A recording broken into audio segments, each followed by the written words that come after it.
Olá, meu nome é Clóvis Pereira Filho, eu sou violinista da Orquestra Sinfônica Brasileira e exerço a função de espada. Hoje eu venho aqui conversar um pouco com vocês sobre a história do violino.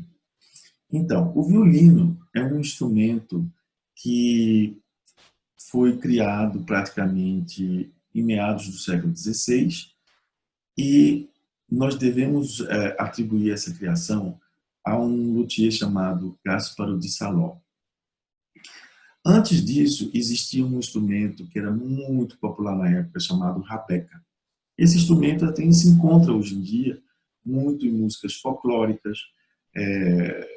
E aí, na Europa, era muito tradicional esse instrumento. E, a partir do século XV, ele tornou-se um pouco mais importante, teve uma função um pouco mais presente dentro da música tradicional e na sociedade, não só folclórico, mas também dentro da própria necessidade das músicas, tanto na igreja como de composição dos compositores.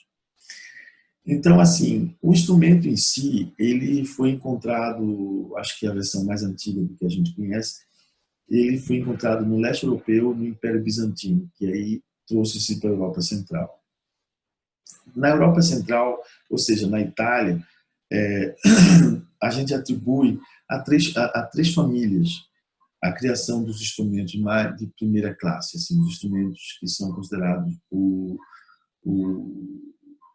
sei lá, o Cadillac da nossa música, a Ferrari dos instrumentos. E essa cidade chama-se Cremona, e as famílias que ali viviam chamavam-se Amati, Guarneri e Stradivari. Não viveram na mesma época, senão Amati foi o professor do Guarneri, que foi também professor do Stradivari. E todos os três fizeram seu próprio instrumento, bastante distintos. Praticamente não se parecem muitos. E toda a invenção do instrumento, violino, atribui-se especificamente a um instrumento muito mais antigo ainda, que é um instrumento que foi encontrado na China e chama-se erhu, e é um instrumento também que é tocado com um arco friccionando a corda.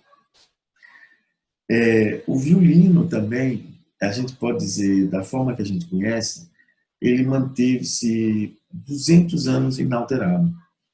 E tudo isso começou a acontecer praticamente no século XIX, quando também a forma de composição, a necessidade das salas de concerto também aumentarem, que antigamente se tocava muito na corte, em salas pequenas, onde o instrumento não precisava de uma amplitude sonora muito grande. Então, necessitou-se ampliar o som do instrumento, e aí começaram-se a fazer modificações do cavalete, que é a parte onde as cordas passam por cima, fazer um pouco mais alto, para que as cordas tenham mais resistência. As cordas que antigamente eram feitas de material animal, passou a ser também produzidas já de uma forma mais industrializadas, ou seja, metal, e de alguma forma que elas dessem mais resistência e mais força na execução do som. E também houve uma modernização no arco.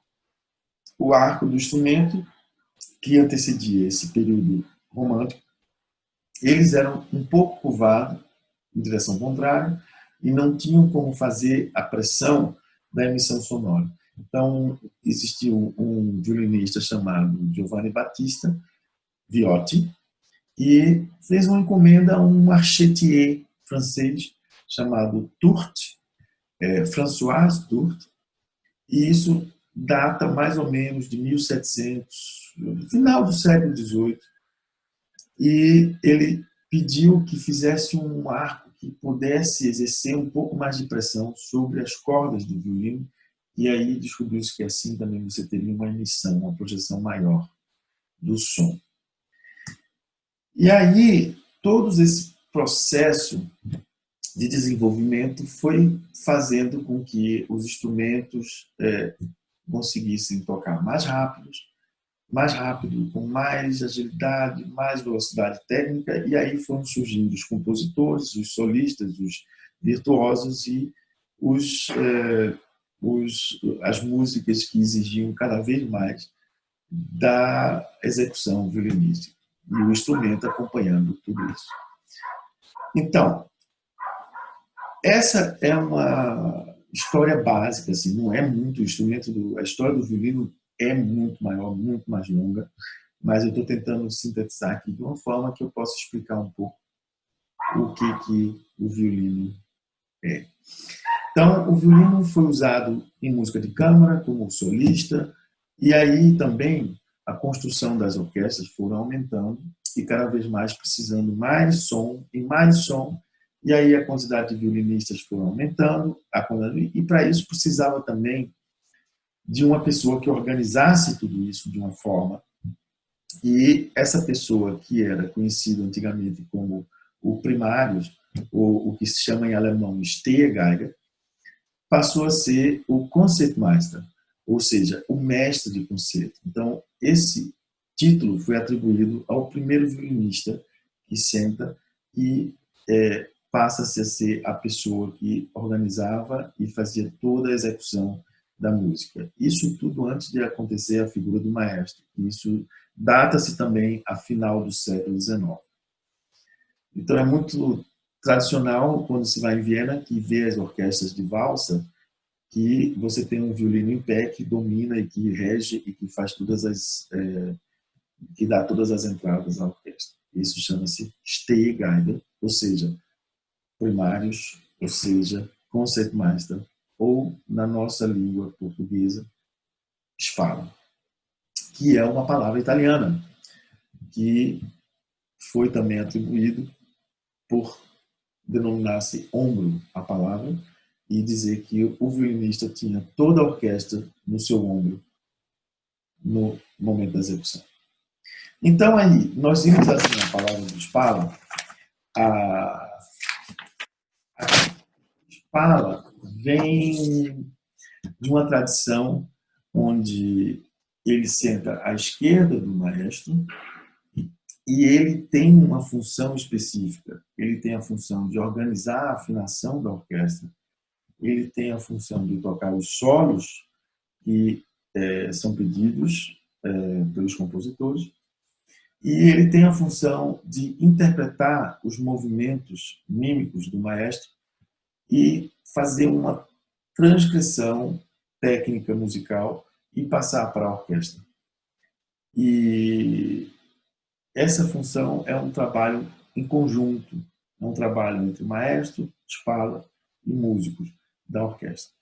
E qual seria a outra forma que eu poderia dizer? Sim, e aí temos o rito, que é a orquestra entra no palco, ao fim da orquestra entrar, vem o Spala, e aí todos aplaudem, mas quando o Spala é aplaudido, ele está recebendo os aplausos para todos os músicos da orquestra.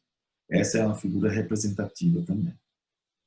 Após ele sentar-se, ele afina a orquestra, senta no seu lugar e aguarda a entrada do maestro, que mais uma vez o saúda, também falando com toda a orquestra. Né?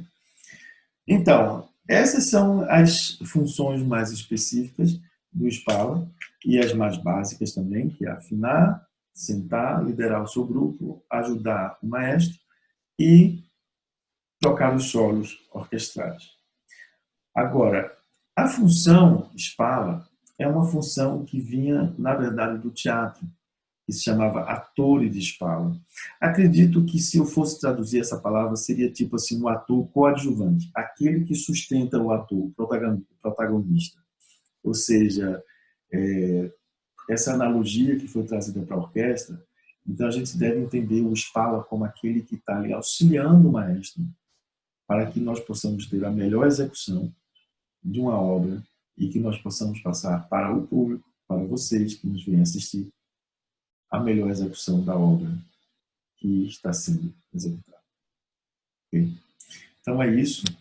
Eu agradeço e espero vê-los no concertos da Orquestra Sinfônica Brasileira. Obrigado.